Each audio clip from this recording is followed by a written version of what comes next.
just as the evidence for God's existence is plainly evident in the creation, even as Paul said, the worldwide influence of a superhuman liar and killer is also very much in evidence. How true the apostles' words, "The whole world is lying in the power of the wicked one." But we should not suppose that the present system is going to go on indefinitely. Christ has already conquered Satan, having become human by means of a miracle which involved his being born as a man. And as a man, Jesus demonstrated complete obedience and loyalty to God, something that the first man failed to do. Having subjected himself to the cruelest death imaginable in obedience to his Father's will, Jesus paid humanity's debt to God and also proved that the devil is a liar in his taunt that all of God's creatures are inherently self-preserving.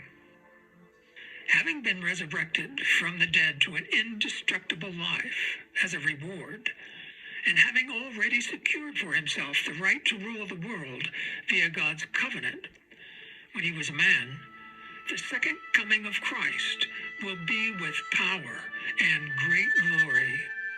What remains is a tumultuous transition period that will be initiated when the devil and his demons are cast down from heaven by the enthroned Messiah, otherwise known by his original name of Michael, the archangel. Revelation explains it this way: "And war broke out in heaven. Michael and his angels battled with the dragon, and the dragon and its angels battled, but they did not prevail, nor was a place found for them any longer in heaven. So down the great dragon was hurled, the original serpent, the one called Devil and Satan, who is misleading the entire inhabited earth. He was hurled down to the earth, and his angels were hurled down with him. I heard a loud voice in heaven say, 'Now have come to pass the salvation and the power and the kingdom of our God and the authority of his Christ, because the accuser of our brothers has been hurled down, who accuses them night and day before our God. And they conquered him because of the blood of the Lamb and because of the word of their witnessing. And they did not love their souls even in the face of death. On this account, be glad, you heavens, and you who reside in them. Woe for the earth and for the sea, because the devil has come down to you, having great anger, knowing that he has a short period of time.'" How long is the short period of time? The transition period between Satan's reign of death and the beginning of the new world that the meek will inherit. The Bible reveals it is roughly 3.5 years. When will that transition begin? Jesus said, "No one knows the day or the hour of the thief-like coming of the Son of Man." However, the Apostle Paul foretold that whenever it is that they are saying peace and security, then sudden destruction is to be instantly upon them, like birth pangs upon a pregnant woman. What form will that sudden destruction take? Jesus said that nation will rise against nation and kingdom against kingdom.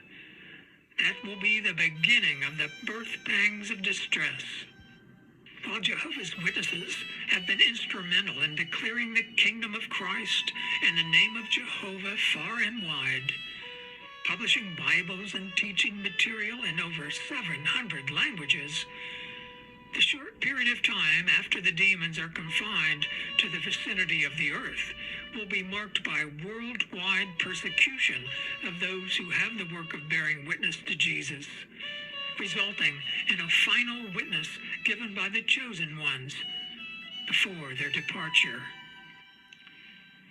Jesus himself forewarned, people will lay their hands on you and persecute you, handing you over to the synagogues and prisons. You will be brought before kings and governors for the sake of my name.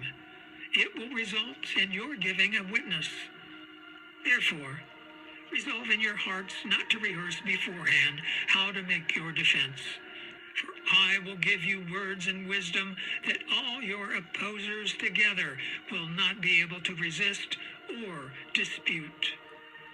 Moreover, you will be handed over even by parents and brothers and relatives and friends, and they will put some of you to death, and you will be hated by all people because of my name. But not even a hair of your heads will perish, because by your endurance you will preserve your lives. How is it possible to be put to death and yet by endurance preserve your lives? As regards the chosen ones then, their deaths result in their instantaneous resurrection in the twinkling of an eye. By means of the first resurrection, Jehovah will gather all the chosen ones into the heavenly kingdom during the end phase, where they will then be empowered to crush Satan and his world. And then the new world will begin.